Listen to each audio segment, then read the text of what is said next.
Hari ini kita akan menyaksikan khotbah dari seseorang yang luar biasa agar bertumbuh iman kita terhadap Tuhan Yesus. Silahkan menyaksikan.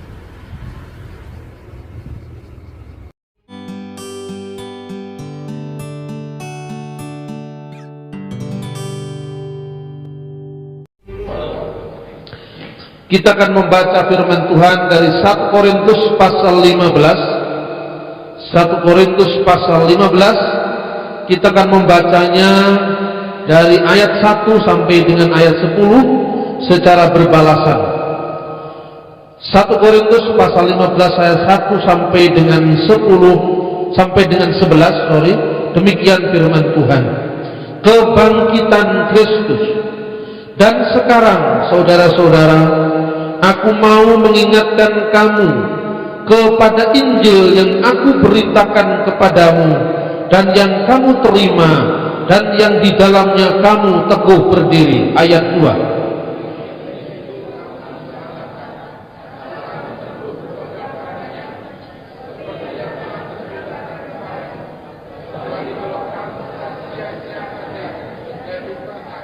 Sebab yang sangat penting telah kusampaikan kepadamu, yaitu apa yang telah kuterima sendiri, ialah bahwa Kristus telah mati karena dosa-dosa kita sesuai dengan kitab suci,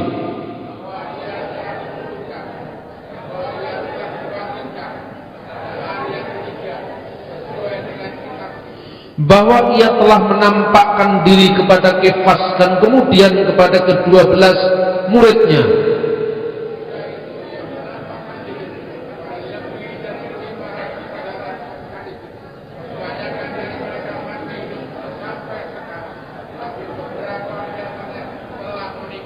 selanjutnya ia menampakkan diri kepada Yakobus, kemudian kepada semua rasul.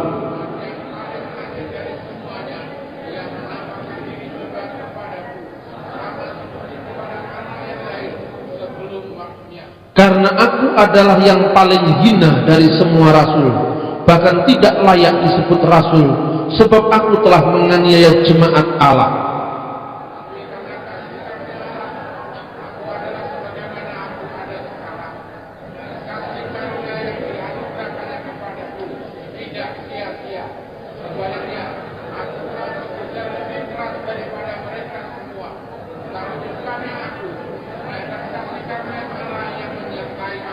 Sebab itu, baik aku maupun mereka, demikianlah kami mengajar dan demikianlah kamu menjadi percaya.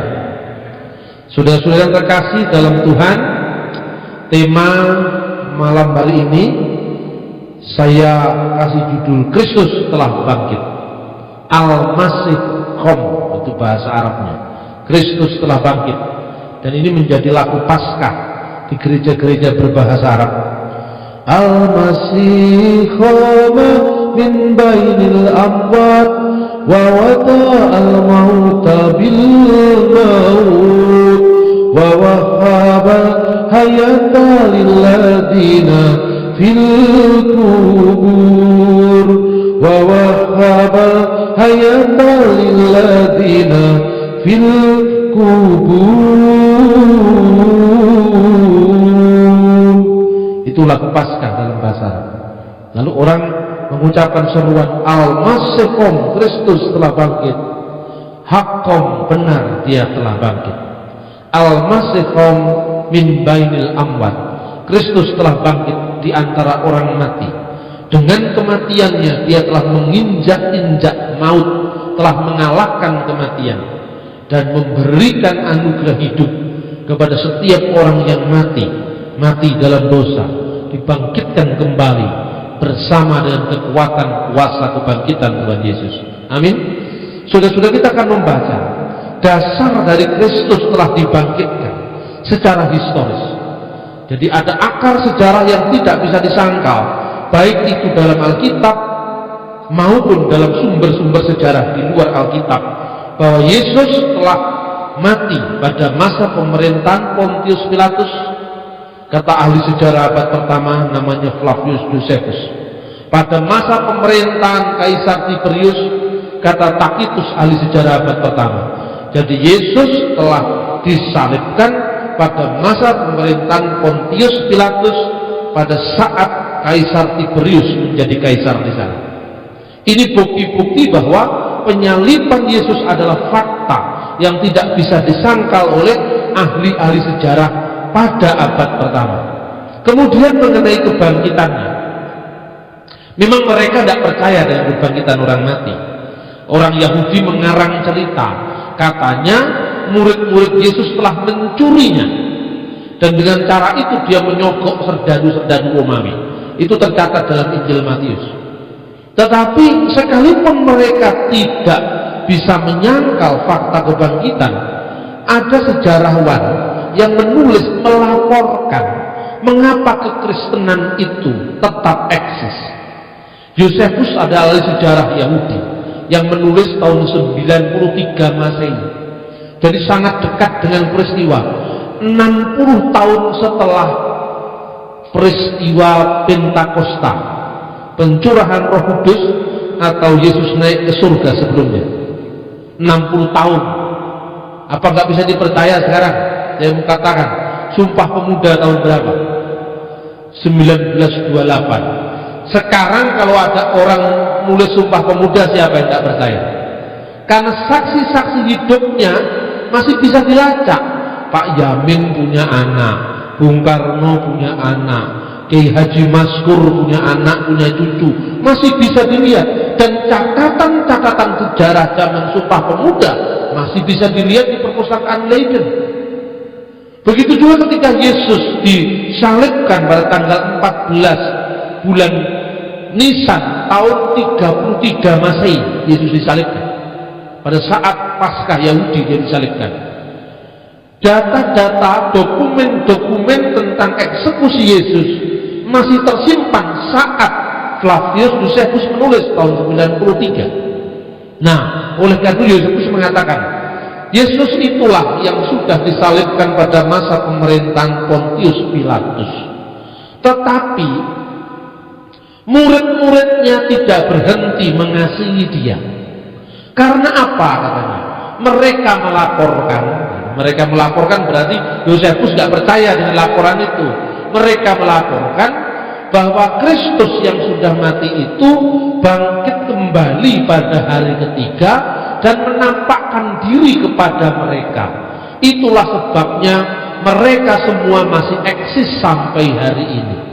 Jadi laporan netral dari orang lain, sejarawan Yahudi yang tidak percaya dengan kebangkitan Yesus, tetapi dia memberi laporan alasan kenapa kok tetap ada orang yang disebut Kristen. Karena mereka percaya dengan kebangkitan itu, dan kebangkitan itu telah membuat kekristenan tidak bisa mati. Nah, saudara-saudara yang terkasih, kita membaca pertama bagaimana kebangkitan Yesus itu diterus sampaikan. Kenapa saya katakan diterus sampaikan?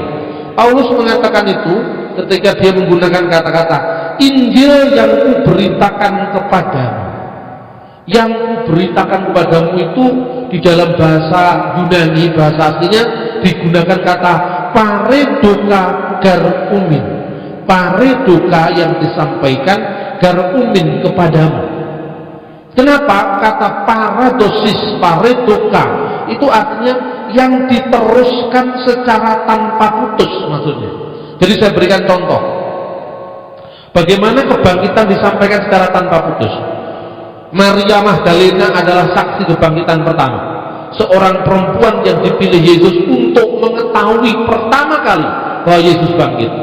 Lalu Maria Magdalena, karena dia menjadi saksi kebangkitan pertama, maka gereja kuno menggelari dia sebagai apostola apostolorum, rasul segala rasul. Bukan rasul formal, rasul itu hanya utusan dari segala utusan yang diizinkan Tuhan untuk mengetahui kebangkitan Yesus. Lalu Maria Magdalena melaporkan kepada Petrus dan teman-temannya, ya kan? Baru kemudian Yesus menampakkan diri kepada setiap orang, dan itu dirinci di dalam 1 Korintus pasal 15 ayat 1 sampai dengan 10 yang kita baca. Pada ayat 3 dan 4 di sana digambarkan Kristus mati karena dosa-dosa kita, dikuburkan, dibangkitkan pada hari ketiga sesuai dengan kitab suci. Karena itu dalam pengakuan iman yang menderita di bawah pemerintahan Pontius Pilatus, disalibkan, mati dan dikuburkan, itu asalnya dari ayat kitab suci ini, lalu dirumuskan kembali ketika gereja menghadapi ajaran sesat. Dan Kristus mati, Kristus bangkit hari ketiga, Kristus naik ke surga, itu semua sudah ada tertulis dalam kitab suci perjanjian lama sebelum Kristus sendiri datang. Lalu digambarkan di dalam ayat yang kelima bahwa ia telah menampakkan diri kepada Kefas dan kemudian kepada ke-12 rasul. Kalau Anda amati mulai dari ayat 3, bahwa Kristus telah mati karena dosa-dosa kita sesuai dengan kitab suci. Ayat 4, bahwa ia telah dikuburkan dan bahwa ia telah dibangkitkan. Ayat 5, bahwa ia telah menampakkan diri. Kata bahwa itu seperti diktum undang-undang.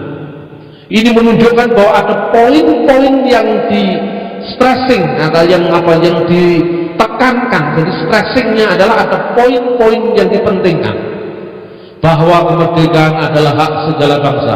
Oleh karena itu segala penjajahan di atas dunia harus dihapuskan karena tidak sesuai dengan peri kebangsaan dan keadilan. Itu kan bahwa. Coba undang-undang itu mengingat, menimbang, baru memutuskan. Ini gambaran dalam kitab suci bahwa fakta-fakta sejarah, bahwa kredo sejarah, kredo itu pengakuan iman yang didasarkan atas fakta sejarah, tidak bisa dilepaskan dari fakta sejarah. Sekarang ini banyak teolog-teolog yang otaknya itu agak keblinger, khususnya di Eropa. Dia mengatakan kubur kosong bukan bukti. Maksudnya itu apa? Kubur kosong bukan bukti. Jadi Yesus itu tidak usah ditemukan mayatnya, yang penting dia bangkit. Kejar terus. Lalu bangkitnya dalam pengertian apa? Dia bangkit dalam ajaran para murid. Dia bangkit kembali karena Yesus sekalipun mati, tetapi ajarannya tetap hidup pada kehidupan gereja. Lalu saya katakan, apa bedanya kalau gitu dengan Bung Karno? Bung Karno sudah mati, kuburannya di Blitar, tapi Marhainisme masih diteruskan oleh Megawati, masih diteruskan oleh Rahmawati, masih dirujuk di mana-mana oleh banyak partai yang mencintai Bung Karno. Bolehkah saya mengatakan Bung Karno bangkit pada hari ketiga? Loh, lainnya di mana? Kan sama saja. Jadi iman Kristen mengajarkan kepada kita kredo sejarah berakar pada fakta sejarah. Kubur kosong adalah bukti kebangkitan. Jadi memang kuburnya kosong, mau dicari di mana? Baru terakhir itu katanya orang menemukan kuburan Yesus di Talpiot, katanya di Talpiot Yerusalem mana, sampai mau difilmkan, sudah jadi film di Hollywood. Saya bersyukur film itu tidak laku di Indonesia, karena yang begitu tidak laku-laku. Di barat itu orang suka kagetan, gumunan, laku yang begitu. Ini ujian untuk iman kita di Indonesia. Nah, dari bahwa tadi ditekankan di situ bahwa Paulus itu menyaksikan berdasarkan saksi mata. Coba kita mulai baca ayat keempat. Pertama dia menampakkan kepada siapa? Kepada Petrus, bahwa ia telah menampakkan diri kepada Kefas dan kemudian kepada ke-12 muridnya. Kefas itu kan menjadi yang menonjol di antara para rasul. Makanya engkau adalah batu karang dan di atas batu ini aku akan mendirikan gerejaku. Selain Kefas atau Petrus, kepada siapa? Kepada ke-12 muridnya. Ya. Lalu ayat 6, sesudah ia menampakkan dirinya lebih dari 500 saudara. Setelah dia menampakkan kepada Petrus, kepada 12 rasul, dia menampakkan diri kepada lebih dari 500 saudara sekaligus. Ya, kebanyakan dari mereka masih hidup sekarang, tapi beberapa yang lain sudah meninggal. Artinya apa? Artinya pada saat Paulus menulis ini, kebanyakan saksi mata masih hidup. Amin. Artinya bisa dipercaya buktinya.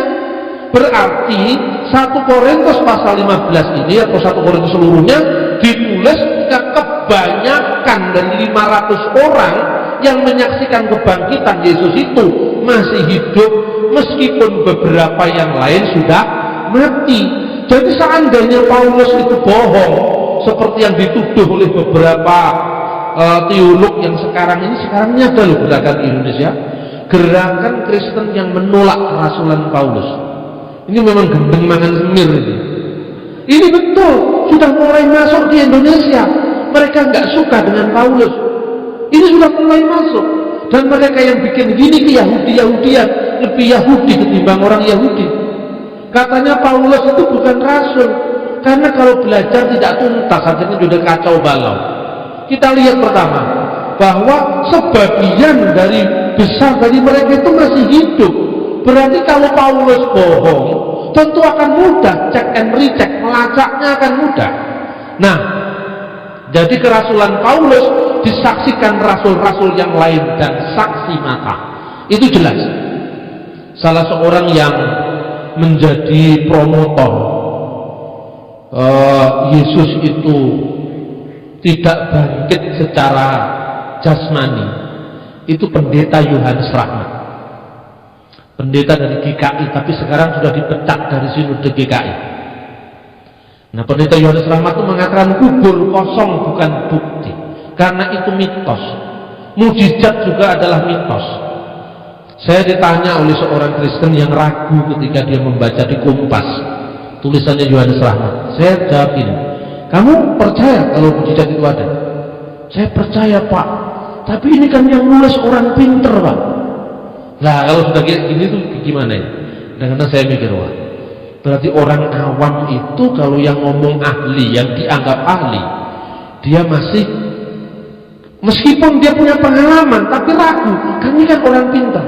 Lalu saya berdoa pada Tuhan, Tuhan izinin saya sombong sedikit aja lah, supaya pekerjaannya nggak terlalu berat. Terus saya bilang, kira-kira sekarang gini, kamu cari bukunya Yohanes Rahmat, kamu cari kasetnya Yohanes Rahmat, dan kamu cari buku-buku saya, kamu cari kaset VCD saya, terus kamu berdoa pada Tuhan. Ini ngadepi orang-orang awam begini, kamu berdoa pada Tuhan, kamu setel satu, setelah Yohanes Rahmat, BN, Bambang Brojono, Yohanes Rahmat, Bambang Brojono, terus menerus, lalu kamu berdoa sambil otakmu supaya dibuka, pinter mana? Gitu loh. Kurang ajar juga saya, karena itu terlalu lama kalau kita ngadepi dialog satu-satu, kelamaan. Dan yang penting, kita jangan menyiapkan forum gratis untuk mereka. Jadi kalau saya ngadepi kelompok-kelompok yang aneh itu, ya nggak perlu digawe. Makanya ketika muncul kelompok ini Unitarian di Indonesia itu laku keras. Kenapa laku keras? Didukung oleh saudara-saudara Muslim garis keras itu. Karena apa? Spiritnya sama, podo-podo nggak percaya nih, kan gitu kan? Makanya terus diekspos di Tempo, diekspos di mana katanya Yesus itu bukan juru selamat, Yesus itu bukan Tuhan, Yesus itu hanya apa itu manusia biasa, Yesus itu malaikat Mikael yang jadi manusia. Ini banyak orang yang kurang beberapa otaknya itu. Nah, saya tidak mau berdebat dengan orang kayak begini, tapi tunggu mereka, kalau bahasa Jawa, leno pangindahku mati dengan aku itu. Suatu saat datang mereka melakukan musda di Bali, saya datang mendadak. Karena kalau nggak mendadak, saya bisa di skenario diadu dengan kelompok garis keras. Gitu loh, saya sampaikan. Kemudian, cirinya apa, Pak? Untuk lihat orang cerdas dan tidak cerdas, kamu lihat cara ngomongnya dulu. Kalau cara ngomongnya bulat, itu nggak pinter ya. Coba kamu lihat sendiri. Saya ngomong, Tuhan beri saya kefasikan bicara supaya orang ini cepat-cepat habis, karena ini merusak pekerjaan Tuhan. Terus yang kedua, kamu lihat literaturnya. Ataupun saya agak ngejek sedikit. Dan sekian banyak bukunya Yohanes Rahmat, itu semua dari internet. Nah, kalau dari internet kamu juga bisa. Terus maksudnya Pak, ya harus bahasa aslinya.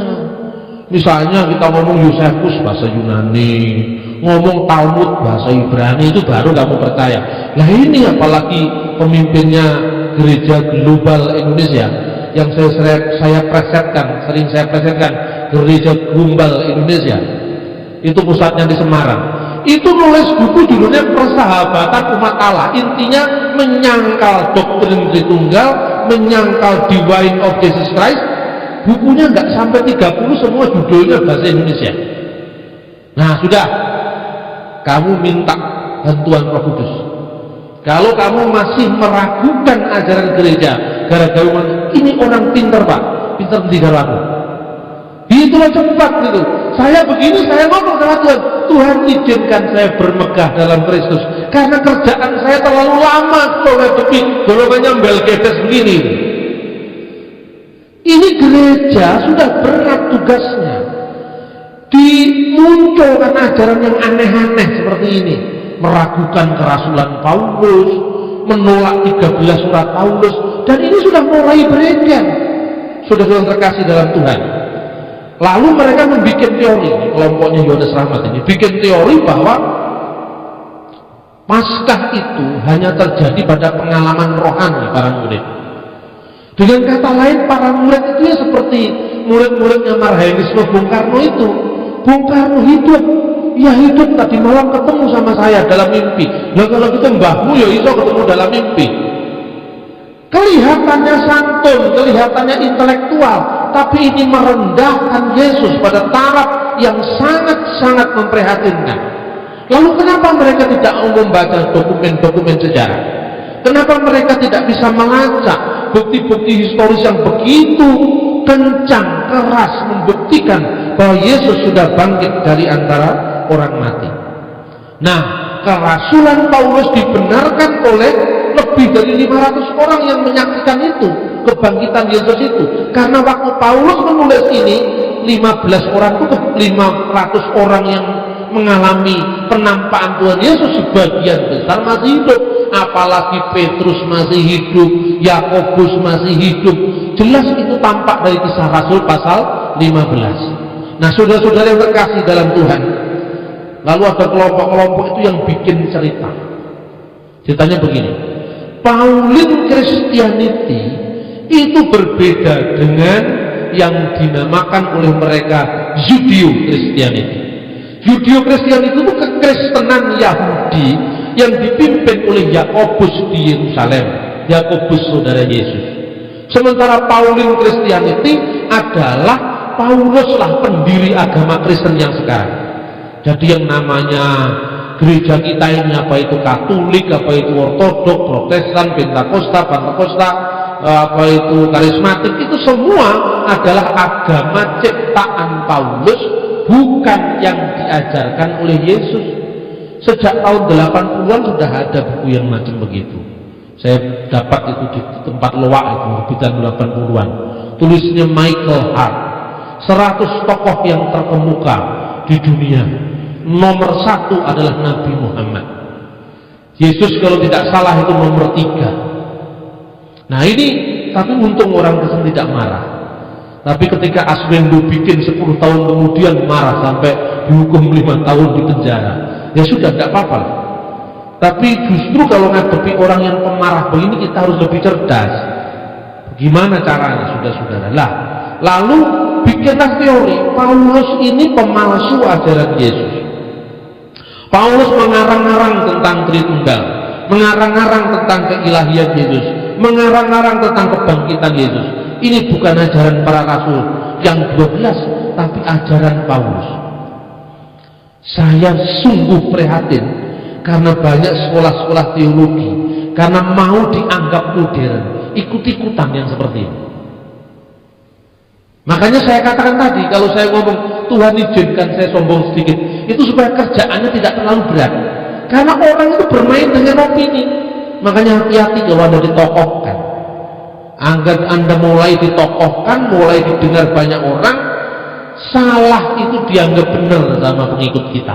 Karena itu hati-hati. Kultus individu itu membahayakan. Karena itu kalau mulai ditokohkan, jangan kita yang ditokohkan, Tuhan yang dimuliakan. Amin. Seperti itu, saudara-saudara.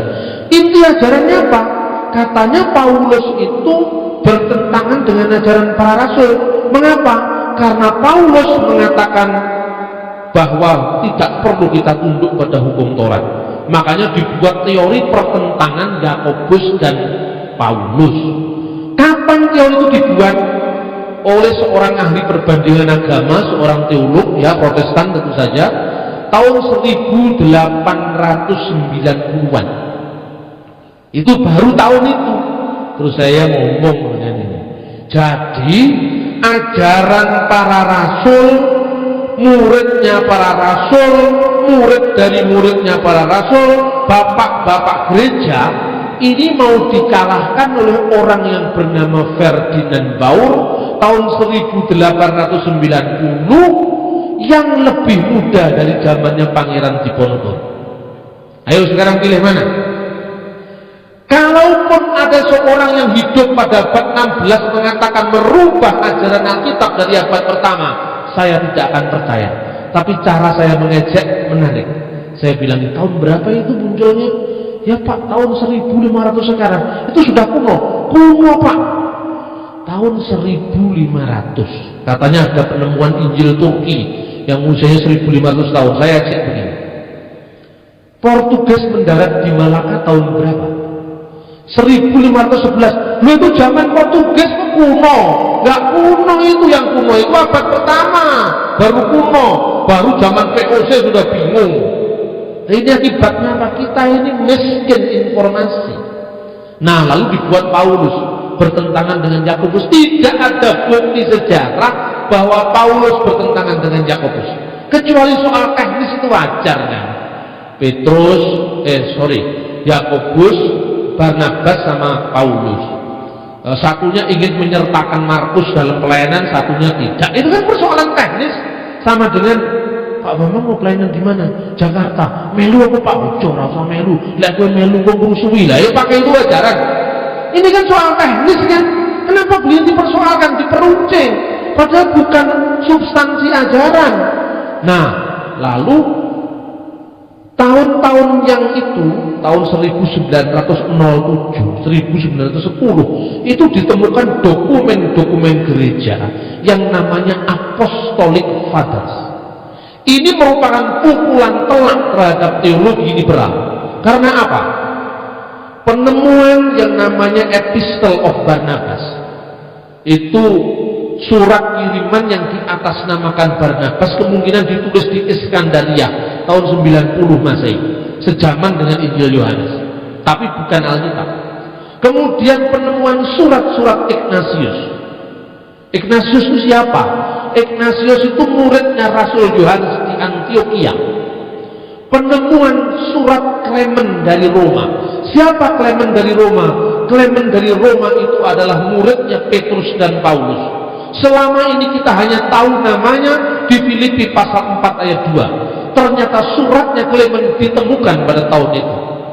Dan muridnya Petrus yang namanya Clement ini ketika terjadi persoalan gereja di Korintus, dia menulis suratnya berbunyi, dalam segala yang aku ceritakan kepadamu, ini tentang perpecahan dalam jemaat, contohlah, teladanilah Paulus. Loh, berarti muridnya Petrus yang dianggap bertentangan dengan Paulus memuji Paulus. Berarti tidak pernah ada pertentangan apapun antara Petrus dengan Paulus ya. Yang kedua, Ignatius muridnya Yohanes memuji Paulus, meneladani Paulus. Yang ketiga, Polikarpus. Pernah Anda mengenal Polikarpus? Yang Anda kenal mungkin Polikarpus Budiarjo. Polikarpus ini adalah muridnya Yohanes langsung, yang menjadi pemimpin gereja di Smyrna. Mungkin Bapak Ibu hanya mengenal Voice of Martyr, ceritanya ada. Ketika bapak gereja yang bernama Polikarpus disuruh menyangkal Yesus, dia berdiri dengan tegar mengatakan, 86 tahun saya mengikuti dia dan dia tidak pernah mengecewakan saya. Saya tidak akan pernah menyangkal dia. Lalu dalam buku itu dikatakan, mari kita teladani Polikarpus, imannya yang kuat. Titik. Padahal mestinya apa yang menyebabkan Polikarpus berani mati karena imannya? Iman yang seperti apa yang membuat dia berani menghadapi resiko? Itu yang nggak diceritakan loh. Yang penting malah nggak diceritakan. Ketika Polikarpus mati dalam pembakaran, dia memuja Allah Tritunggal. Artinya apa? Ini bukan ajaran baru. Tritunggal inilah ajaran yang membuat para martir, para syuhada berani membayar dengan nyawanya karena ajaran kebenaran ilahi itu. Amin, saudara-saudara. Makanya saya nulis buku judulnya Togok Madeg Pandito. Buku itu merupakan buku guyonan serius, serius tapi santai. Kenapa kok saya bikin Togok Madeg Pandito? Karena kalau saya bikin buku serius itu ditanggapi dengan serius. Maksud saya jangan jadi promosi gratis untuk orang yang saya jawab. Jadi dianggap saja ini mainannya anak kecil gitu loh.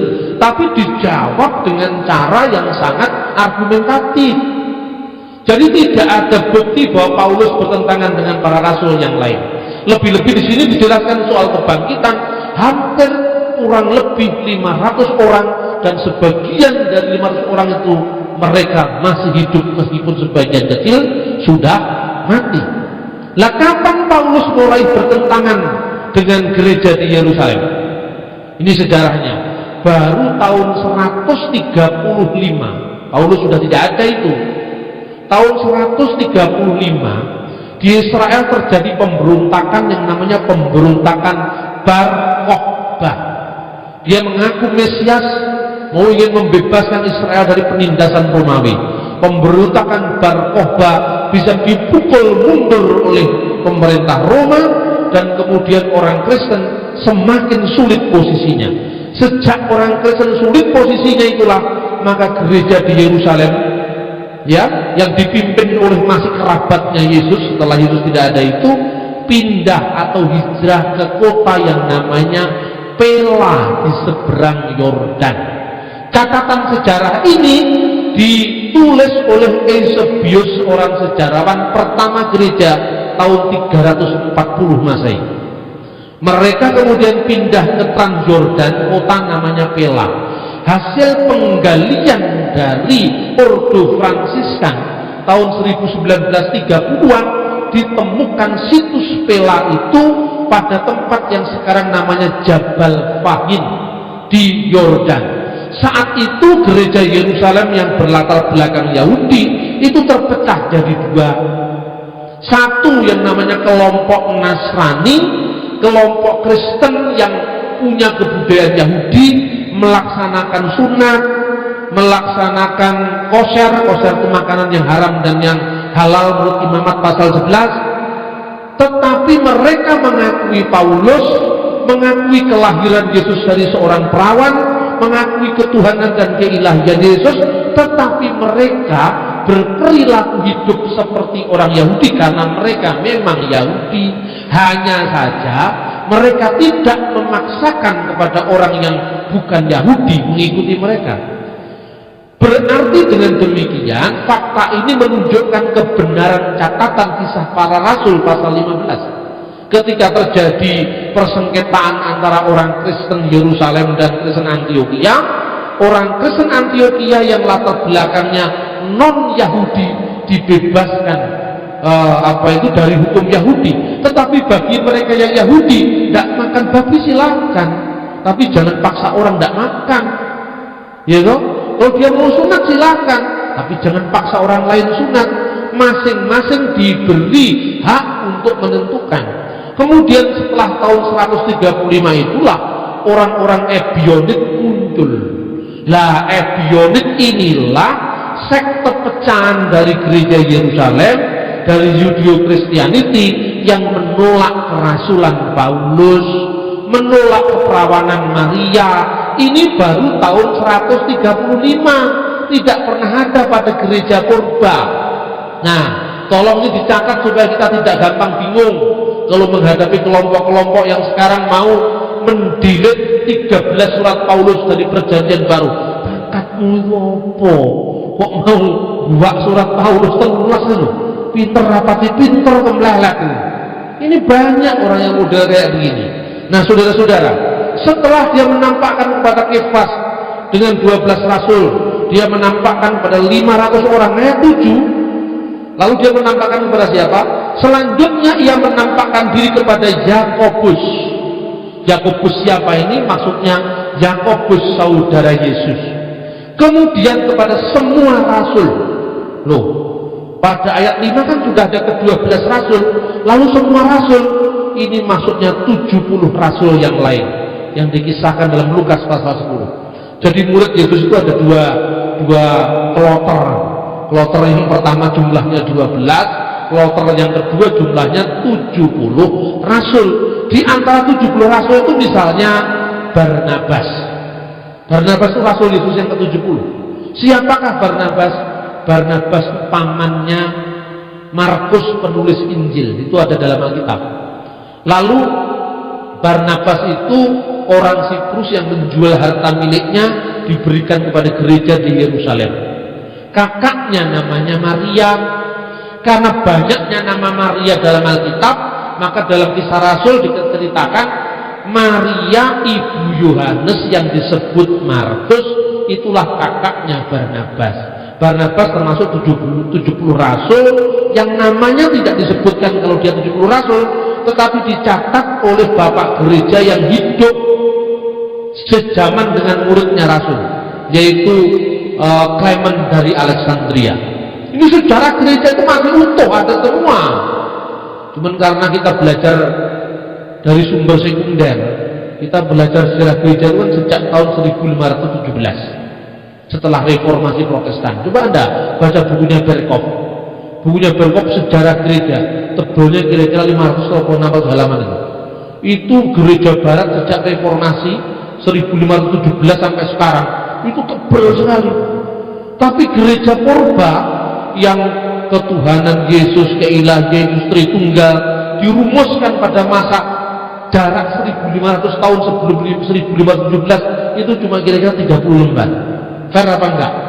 Yang 1500 tahun lebih diberi 30 lembar, yang sekitar 500 diberi 500 lembar lebih. Akibatnya apa? Yang ada di Indonesia teologi konflik. Karena apa? Yang 500 lembar itu semua konflik Protestan, Katolik, Wesleyan, Arminian, Calvinis, itu yang ditekan-tekankan. Karena itu saya tidak pernah tertarik dengan konflik-konflik gereja. Saya Calvinis Pak, karepmu Calvinis karepmu. Saya Lutheran Pak, karepmu Lutheran. Bapak apa? Aku Lutheran, ora Calvinan. Saya kembali kepada gereja Purba. Karena kalau saya mau kenal di Ponorogo, tidak mungkin tanya orang Malaysia abad ke-20. Saya mesti tanya orang Jawa, temennya di Ponorogo, misalnya Sempat Prawiro Dirjo, Kiai Mojo. Nah itu kan saksi mata. Ini pola pikir kita yang fanatik membuat kita buta kebenaran. Karena apa? Justru kita ini sering konflik dengan Katolik, Pantekosta, dengan Protestan, Injili, dengan ekumenikal karena kita memahami teologi konflik. Ini desa teologi konflik ini. Sudah kita hilangkan, ini abad pertengahan. Sekarang kita menatap masa depan bersama. Maafkan sejarah, beda-beda sedikit tidak apa-apa, tapi maju bersama untuk Injil Kerajaan Allah agar semua bangsa-bangsa menerima Dia. Itu bahasanya kayak kampanye saja saya. Lah Yakobus, kenapa Yakobus? Ya, Yakobus dan semua rasul yang lain. Yakobus itu saudara Yesus. Pada saat Yesus masih hidup, Yakobus itu nggak percaya. Di mana ayatnya? Coba kita baca Yohanes pasal 7. Kita akan melihat bagaimana Yakobus itu tidak percaya. Bahkan kalau dilihat bacaan ini, ya, kayaknya Yakobus dan saudara-saudaranya itu seperti jelomprongnya Yesus itu. Coba kita baca ya, ayat 3. Pasal 7 Yohanes 7 ayat 3. Maka kata saudara-saudara Yesus kepadanya, berangkatlah dari sini dan pergilah ke Yudea, supaya murid-muridnya juga melihat perbuatan-perbuatan yang engkau lakukan. Sebab tidak seorang pun berbuat sesuatu di tempat tersembunyi jika ia mau diakui di muka umum. Jikalau engkau berbuat hal-hal yang demikian, tampakkanlah dirimu kepada dunia. Sebab saudara-saudaranya sendiri pun tidak percaya kepadanya. Jadi saudara-saudara Yesus kayak Yakobus, Yoses, Yudas, Simon itu tidak percaya. Kapan mulai percaya? 1 Korintus yang kita baca ini menjawab, yaitu pada saat selesai Yesus dibangkitkan di antara orang mati. Setelah menampakkan diri kepada Petrus, 12 rasul, ya, kemudian kepada 500 orang, kepada Yakobus baru dia menampakkan diri. Saat itulah Yakobus mengerti dan percaya bahwa saudaranya itu, saudara sepupunya atau saudara tiri dalam hukum itu, karena itu anaknya Yusuf dari perkawinan yang sebelumnya. Yusuf itu seorang duda menurut sejarah gereja. Jadi Yakobus dengan Yoses itu adalah anaknya Yusuf dengan perkawinan sebelumnya. Simon dengan Yudas yang menulis surat Yudas itu saudara sepupu Yesus dari anak adiknya Bunda Maria. Ini bisa Anda baca di buku saya, judulnya Meluruskan Kesalahpahaman Seputar Keluarga Kudus. Karena buku ini untuk menjawab film-film Hollywood itu loh, yang macam-macam ini. Nah, saudara yang terkasih dalam Tuhan, ketika itu Yakobus percaya. Bahkan Yakobus akhirnya menjadi salah satu dari pemimpin gereja di Yerusalem. Nah, dengan demikian saudara-saudara bisa melihat bahwa sebenarnya teori-teori yang muncul pada saat sekarang ini tidak bisa banyak dipertahankan di depan kritik ilmiah. Karena itu saya katakan kebangkitan Yesus itu adalah ya dan amin. Jadi kalau sekarang ada cerita-cerita Yesus pergi ke India, Yesus pergi ke Tibet, anggap saja itu Doraemon, ya kan? Ya, anggap itu ceritanya Doraemon, ceritanya apa itu? Film-film kartun. Ya seperti itu. Orang mengatakan begitu yakinnya Yesus pergi ke Tibet, begitu yakinnya Yesus pergi ke India. Tapi jangan marah. Kalau kita marah, orang suka karena itu tujuannya. Berkepala dingin tetapi berotak cerdas, muter cara gimana caranya supaya orang bisa paham. Saya itu ditamoni saudara-saudara dari Pondok Pesantren Al Zaitun. Orang-orang Ahmadiyah datang ke rumah. Terus dia menanyanya itu seperti apa ya? Seperti coba Pak Bambang sudah baca apa belum? Dia begitu yakinnya dengan yang dia punya. Ngomong-ngomongnya santun halus loh. Ahmadiyah itu orangnya halus-halus itu. Tidak sama dengan kelompoknya Habib Rizik. Dia halus, santun, bisa diajak dialog gitu. Dia nanya ke saya, Pak Bambang, ini bukunya cukup banyak ya Pak? Ya, alhamdulillah banyak. Mulai kapan dikumpulkan Pak? Oh, sejak saya SMA mungkin atau lebih itu. Udah lama sekali. Dia lihat yang, wah ini tentang Detik Sikro Pak ya, Laut Mati ya. Ini tentang Alkitab bahasa Ibrani Pak ya. Yang ini bahasa Arab Pak, berapa versi? Oh, banyak sekali. Terus Bapak sudah punya literatur bahasa Urdu? Sebagian saya punya. Nah, mulai Urdu itu menggiring kepada Mirza Ghulam Ahmad itu. Lalu nanya ke saya, Pak, pernah baca buku judulnya Masih Hindustan Mei? Sudah saya siapkan sebelumnya. Karena kalau pasti tamu saya Ahmadiyah itu yang ditanyain, ini bukunya. Punya Pak? Iya. Bahasa Urdu ada, bahasa Inggris ada, bahasa Arab ada. Bingung dia. Masih Hindustan Mei itu adalah karya Nabi Hazrat Mirza Ghulam Ahmad alaihi salam, ya, nabinya orang Ahmadiyah, yang menceritakan penemuan kubur Yesus di India. Wah, hebat kan? Doraemon hebat.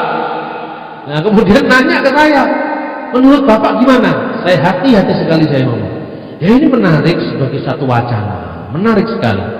Saya suka baca ini, asik sekali. Bapak percaya? Tidak percaya belas, saya bilang. Dia kaget, saya bilang, tidak percaya belas. Kenapa kok tidak percaya Pak? Banyak bukti Yesus ke India Pak. Oh ya? Buktinya banyak, guyon saja. Di mana buktinya? Di India itu Pak ada satu tempat namanya Ais Mukam. Ais itu Isa, Mukam itu tempat suci Nabi Isa. Di India juga ada satu tempat namanya Mure. Mure itu kemungkinan kuburannya Bunda Maria. Di India juga ada satu tempat namanya Isapuri. Itu adalah puri Nabi Isa. Nah, Kok ya kebetulan itu saya punya pikiran aneh muncul. Saya juga bersyukur pada Tuhan sebagai pengikut Kristus karena Yesus pernah mengunjungi kota Malang. Dia kaget loh, masa kota Malang Pak? Iya, itu ada prasastinya, itu abad 9, prasasti Dinoyo. Loh, masa Yesus pernah mengunjungi Malang? Iya, pernah. Bapak tahu nggak asal usulnya nama kota Malang? Tahu Pak? Prasasti Dinoyo, ya itu Yesus itu Dinoyo itu. Bunyinya apa? Malangku Seswara. Itu asal usulnya nama kota Malang. Bahasa Jawa kuno. Malah itu bahasa Jawa sekarang molo. Kono aja golek molo kon tak anteng ngono. Molo itu kan. Molo itu adalah penyakit sosial. Itu kejahatan. Angkuca dikalahkan oleh Iswara. Iswara itu Isawar. Isawar itu gelarnya Betara Guru, alias gelarnya Dewa Siwa, Dewa Isa. Tapi tulisannya bukan Aisa, bukan Ain, Yasin itu bacanya Isa. Al-Masih Isa bin Maryam wajihan di dunia wal akhirati wa minal muqarrabin, bukan itu. Tapi artinya di situ Isa, Isawar. Nanti pulang buka YouTube. Terus Anda buka Isa Upanishad, muncul di sana nanti YouTube, atau buka Mahabharata, tapi lain dengan wayang Jawa. Nyanyi mesti Mahabharat, itu India itu. Anda lihat di sana muncul itu Isa. Jadi Isa itu gelar Dewa Siwa.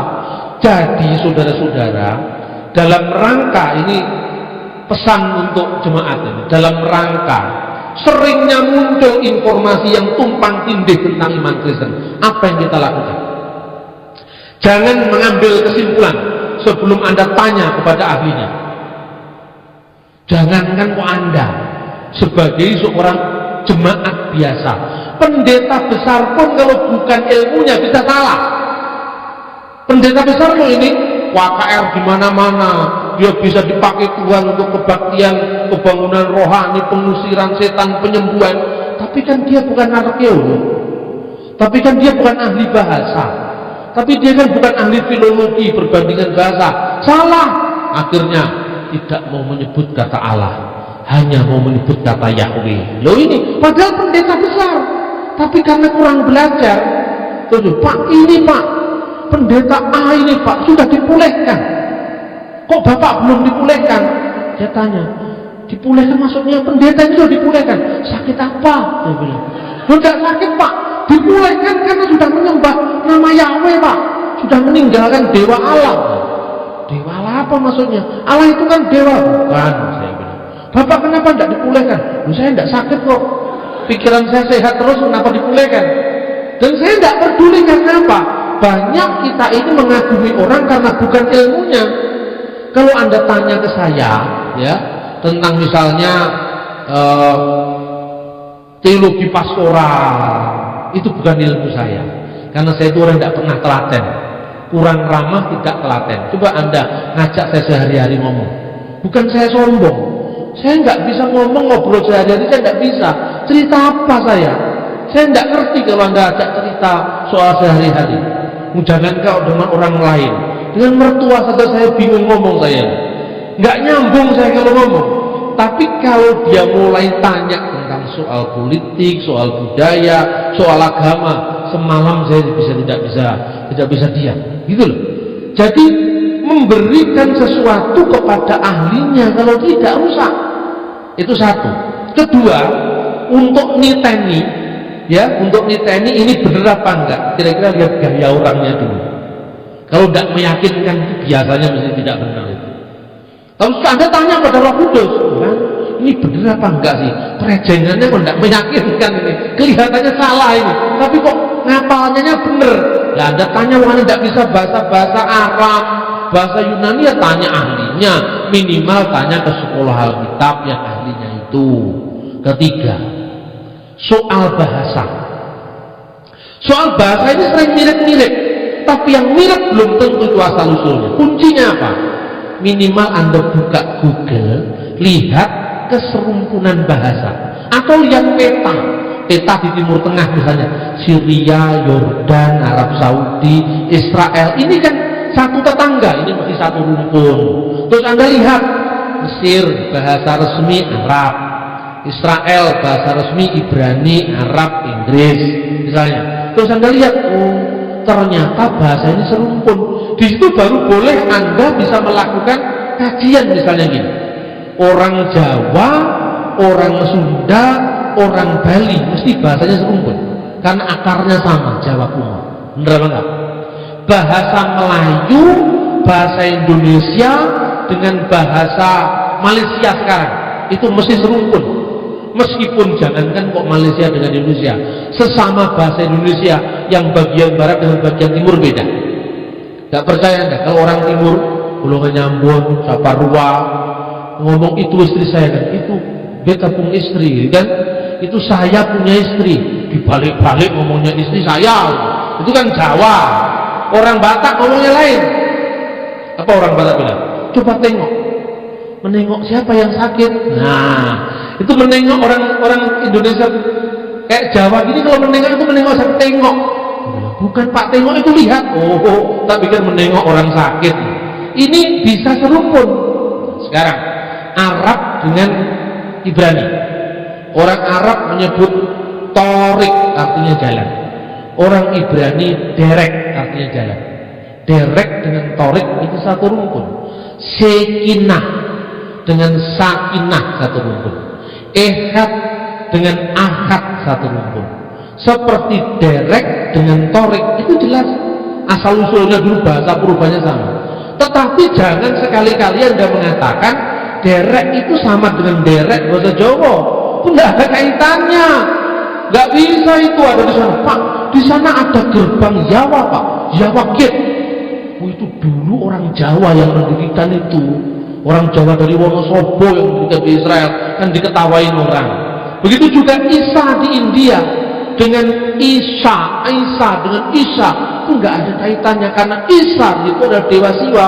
Maka kalau saya katakan Iswara yang mengalahkan Mala tadi, berarti dewa Isa atau Tuhan Isa telah mengalahkan kejahatan. Kalau Isa saya namakan Yesus, berarti Yesus juga mampir ke kota Malang, kan begitu? Bener apa enggak? Nah, ini namanya otak-atik matuk. Lalu orang mengatakan, Pak, menurut ini Ahmadiyah, ini buku saya nih, Yus Asap dan Legenda Kubur Yesus di Kashmir. Itu baru saya tulis karena heboh itu orang-orang Ahmadiyah yang katanya dibaptis, padahal bohong semua itu. Itu ditulis begini, bahwa kitab-kitab Buddha menyaksikan kehadiran Yesus ke India. Buktinya apa? Di kitab Buddha sama Narasika ada Rahula. Rahula itu Rahula. Nah, Yesus disebut Rahula. Kemarin saya di GKI Manyar ada bedah film Jesus the Messiah. Itu filmnya orang Iran yang mengatakan Yesus tidak disalib tapi diserupakan dengan orang lain dalam rangka Paskah. Terus kemudian saya ajak bedah film itu pertama. Begitu ada orang memikul salib begini, suasananya suasana Iran ketimbang suasana Israel. Tiba-tiba di sebelah sini, di sini orang mikul salib, di sini orang adu ayam. Mana ada adu pitik di Israel? Ini kan kelihatan sudah tidak masuk akal. Di Israel musuh adu pitik. Kalau adu pitik di Bali itu, bukan di Israel. Nah, jadi kadang-kadang kita ini perlunya minimal feeling lah. Kalau Anda tidak benar-benar ahli feeling, masa sih Jawa Gate ada hubungannya dengan Jawa? Masa sih Rahula ada hubungannya dengan Rahula? Kalau Rahula sama dengan Rahula tidak tahu asal usul bahasanya, saya juga bisa bikin teori. Teori apa? Pernah nonton Naruto?